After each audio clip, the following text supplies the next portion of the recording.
Sí, soy Luis Romero Santos, director del bufete Luis Romero y Asociados. Nuestra especialidad es el derecho penal y vamos a cumplir dentro de unos meses, en el 2011, pues ya 20 años en esta especialidad y con despachos tanto en Madrid como en Sevilla. En total somos unos 10 abogados en el despacho, aparte de los consultores, y quiero resaltar que, bueno, aparte de, como natural, la gestión del despacho, también me dedico a la docencia porque imparto clases como profesor de posgrado de Derecho, tanto en el Instituto Superior de Derecho y Economía en Madrid, como también en la Universidad Pablo Olavide, en los másteres en Abogacía y Criminología, y también en INSIDE, la Escuela de Práctica Jurídica. Yo puedo empezar diciendo que a partir de ahora nada será igual en nuestro derecho penal, en la jurisdicción penal, y a partir de ahora, a partir del día 23 de diciembre, día en que entra en vigor esa reforma de nuestro Código Penal, en España habrá un antes y un después. Hasta ahora tenemos un Código Penal muy duro, en comparación con los países de nuestro entorno, pero ahora se endurece más y se crean bastantes figuras delictivas de nuevo cuño, y además se incrementan las penas en algunos de los delitos. Por lo tanto, influye desde luego bastante en el ámbito del derecho penal económico. A partir de ahora pues se criminalizan más las conductas tanto del ciudadano de a pie como de los empresarios y la empresa en general, y por lo tanto esto va a hacer que se incrementen los procedimientos penales en todos los tribunales de España, que si ya estaban atascados, pues lo van a estar a partir de ahora mucho más. Sí, en la mayoría de los países de la Comunidad Europea y del mundo occidental, efectivamente existía ya la responsabilidad penal de las personas jurídicas y en el mismo sentido que lo recoge nuestro nuevo Código Penal. Es decir, respecto a las conductas de los representantes legales o administradores, tanto de hecho como de derecho, y asimismo, y es lo más importante, cuando quienes cometan los delitos concretos sean personas que dependan de dichos representantes legales o administradores, es decir, los empleados, en sentido amplio. ¿Esto qué quiere decir? Que no solamente son los dirigentes o dueños de dichas empresas, sino que también los empleados, cuando no se hayan ejercido las labores de control respecto a los mismos y según el tribunal. ¿Esto qué quiere decir? Quiere decir que tendrá que demostrarse por parte de los responsables de las empresas si ha habido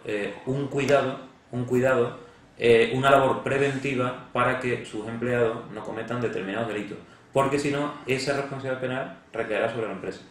En segundo lugar, también esa responsabilidad penal recoge la ley de reforma del Código Penal unas atenuantes muy similares, las que podría ser para las atenuantes recogidas en nuestro Código Penal para el resto del delito, del derecho penal general. ¿Y cuáles son? Pues la reparación o atenuación del daño. En segundo lugar, la confesión de haberse cometido esos delitos y quienes los han cometido antes de que lo conozca la autoridad judicial. En tercer lugar, también la aportación de pruebas que ayuden a la investigación de la comisión de los delitos. Todas esas son una serie de conductas que atenúan esa responsabilidad penal de la empresa y, por supuesto, en todo caso, y antes de que se celebre el juicio oral, sí adoptan una serie de medidas que impidan en un futuro la comisión de estos delitos en todo lo que pueda ser necesario y que se pueda demostrar al tribunal, ¿no? Y por último, me refiero a cómo responden penalmente las empresas. Bueno, aparte de la multa que se puede imponer a los autores del delito, personas concretas, pues también habrá otra multa para la empresa. Claro, esa multa debe de ser proporcional, ¿no? E incluso muchas veces pues habrá que compartirla entre la que se le imponga a la persona física y a la persona jurídica. Pero también se van a tener en cuenta, por supuesto, como se tiene en el derecho penal en general, para que sea siempre la aplicación de la pena proporcional a las circunstancias, es decir, a cuál es el tipo de delito, a cuál es la gravedad de ese delito, cuál es la cuantía defraudada y, por supuesto, también cuál es la entidad, tanto económica como empresarial, de dicha empresa. Y por último, y es un detalle importante, aunque no estén identificadas plenamente las personas responsables que hayan cometido ese delito, no quiere decir que por ello pues puede eludir la responsabilidad penal la empresa. Aunque no estén concretadas e identificadas, también habrá responsabilidad penal por parte de la empresa. Bien,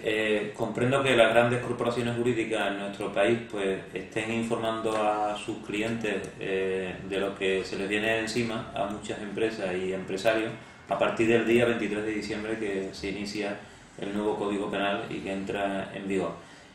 Nosotros llevamos 20 años asesorando en derecho penal tanto la defensa y acusación a nivel nacional e internacional. Y por lo tanto no tenemos que comunicar nada nuevo a nuestros clientes, puesto que no es un departamento que hayamos creado especializado hace poco o con ocasión de esta afectación de dicha reforma penal al ámbito de la empresa. Digamos que todo nuestro bufete es un departamento de derecho penal, puesto que es nuestra especialidad, si bien como hasta ahora, pero es verdad que ahora vamos a intensificar dicha labor. Lo hacemos e informamos a nuestros clientes, tanto actuales como potenciales, impartiendo conferencias, también en artículos que publicamos en medios jurídicos, medios de comunicación en general, y otras labores nuevas que vamos a desarrollar a partir de principio de año y con ocasión de nuestro 20 aniversario en medios de comunicación. Sí, bueno, básicamente la reforma respecto al delito fiscal es, por un lado, que se endurecen las penas, es decir, ya las penas de prisión van de 1 a 5 años y, por otra parte, pues la multa va del tanto al sexto. En segundo lugar, y eso sí es también un elemento importante, el tribunal, el juez, podrá recabar a la agencia tributaria que colabore con el tribunal en orden a la ejecución de la pena en cuanto a lo que es la responsabilidad civil y pago de la multa, es decir, las indemnizaciones y multas, para que la agencia tributaria, que es la que tiene todos los datos, ¿no?, respecto a la solvencia del el ciudadano o ahora también la persona jurídica,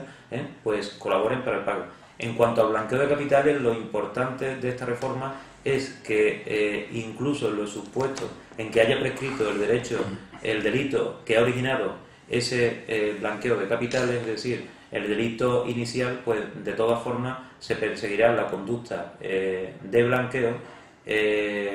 para que no quede exenta y, por supuesto, pues en los casos de blanqueo, aunque ya estaba previsto el decomiso de los bienes de las propiedades, pues bueno, en general ya hay una presunción y un tantum mucho más amplio de la que lo había anteriormente, para que se pueda apropiar las autoridades, por orden de la autoridad judicial, de esos bienes derivados de la conducta de blanqueo. Bueno, algunos casos, como por ejemplo la manipulación de los mercados, ¿no?, y el engaño a los inversores, la estafa a los inversores, estaba claro que hacía falta esta reforma, ¿no?, para adaptarnos a la legislación internacional y a lo que es la realidad social y delictiva, ¿no?, de nuestro país y por el momento económico que se vive en los últimos años, como por ejemplo a mí me ocurre pues en las estafas cometidas con tarjetas de crédito, en los delitos informáticos. Pero verás, en general esa criminalización de la vida diaria, vida económica, que ya digo, se daba antes de esta reforma y que ahora se incrementa, yo entiendo que se debe a que muchos casos que no deberían de juzgarse en la jurisdicción penal, sino en los tribunales de lo mercantil o de lo civil, pues van al ámbito penal porque la labor de policía del Estado